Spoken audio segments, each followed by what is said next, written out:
Okay, this problem is going to be reduction of order. Okay, so remember, whenever we're doing a reduction of order, we're given a differential equation and we're given one of the linearly independent solutions. Okay, what we're going to do is we're going to try to look for that second linearly independent solution. Okay, so we start off with the idea that, okay, if I've got two linear independent solutions, I can write them as some type of rational function such that y2 divided by y1 is going to equal some u, okay? Or the y2 is going to equal now u y1, okay? Which is going to equal now u times cosine of x. All right? Okay, now that's what we think y2 is going to be. Okay, so now we're going to look at y2's derivatives. So y2 prime, we're going to have to do the product rule on this one. This is going to be u prime cosine of x plus u, all right, I'm sorry. Derivative cosine is negative sign. So minus u sine of x. Okay. So that would give us that y now 2. Okay, prime is going to be u prime times cosine of x minus u prime sine of x, and then minus u prime sine of x, and minus u cosine of x. All right? We can combine those two first guys. So then, the two middle guys, sorry. That's u prime cosine of x minus 2, u prime sine of x minus u cosine of x, like so.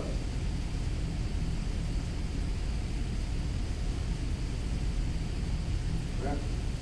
All right, now what we're going to do is we're going to take our y2 and our y2 prime, and we're going to plug those back into, this is our differential equation, okay? Remember, everything that has a u on it without a derivative is going to be, it's going to cancel out. That's what the reduction of order does. And then we're going to let w equal prime. Okay.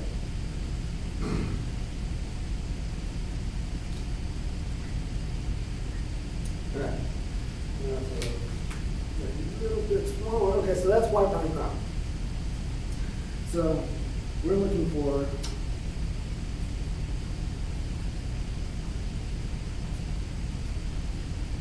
y2 prime plus y2.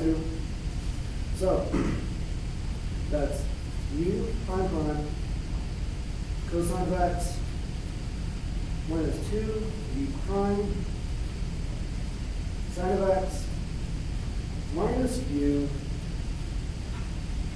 cosine of x. Okay? And then plus y, but plus y2, which is this guy right here, u cosine of x. Okay?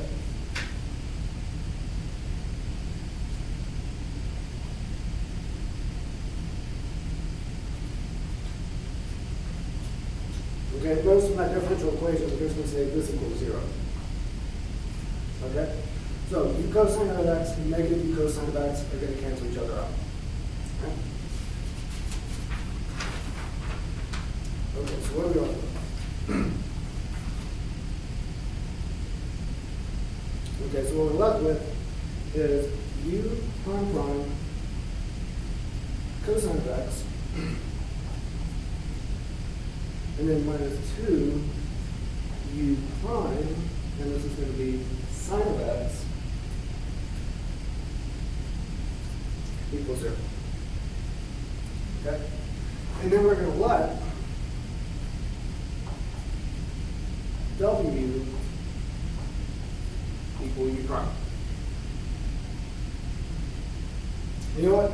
Let's just go ahead and divide by cosine of x on the whole problem. All right? So sine of a cosine is going to be tangent. So this leads us to the problem that w prime minus 2 tangent of x w equals 0.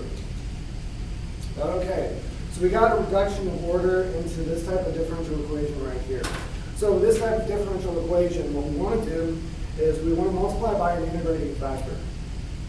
All right? So,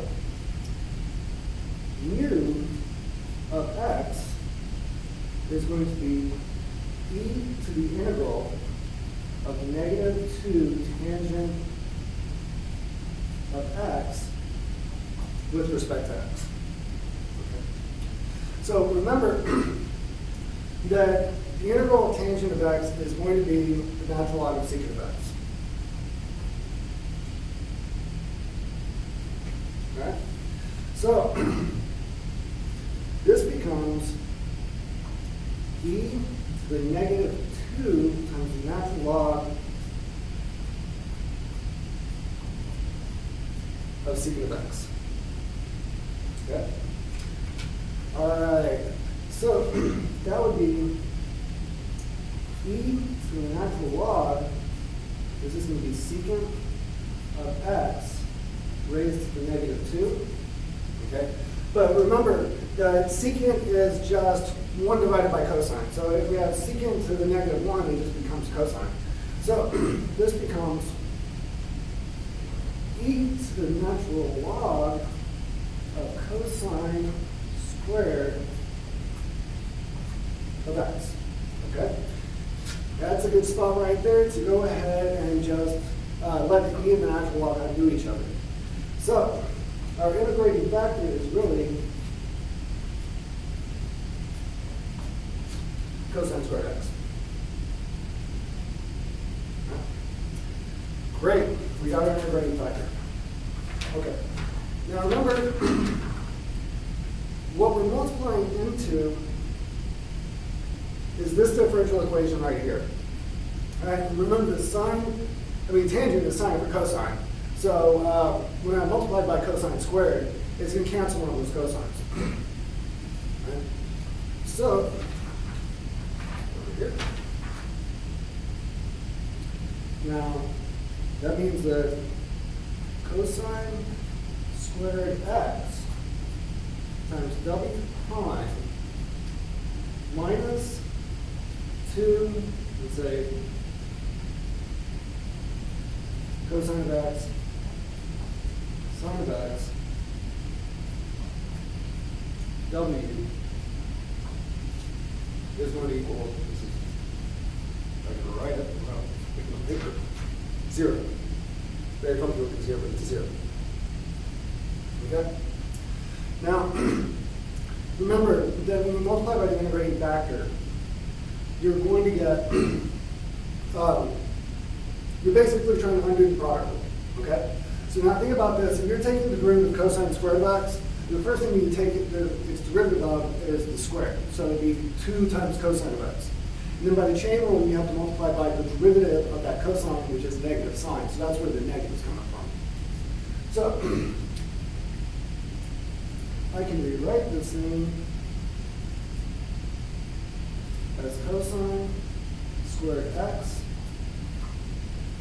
Now w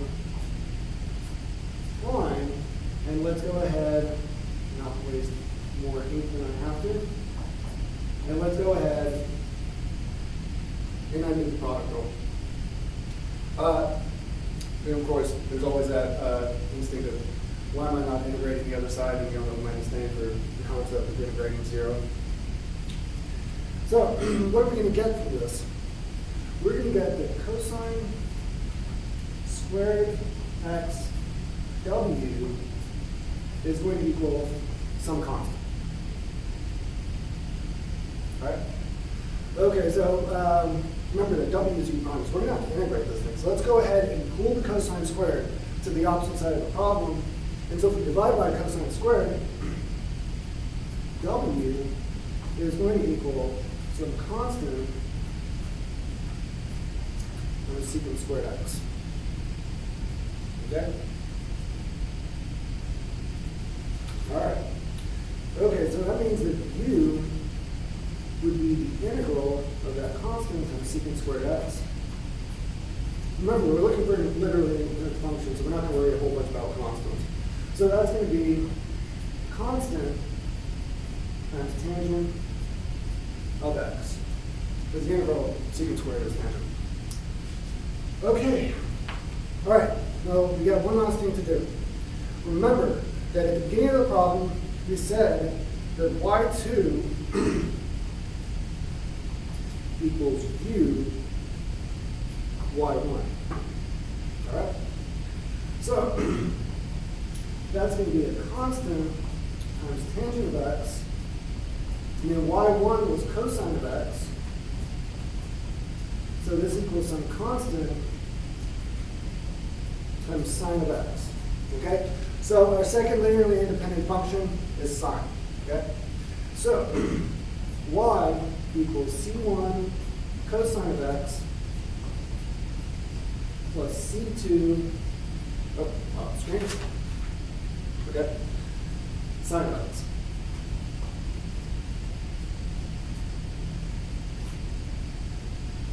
Okay.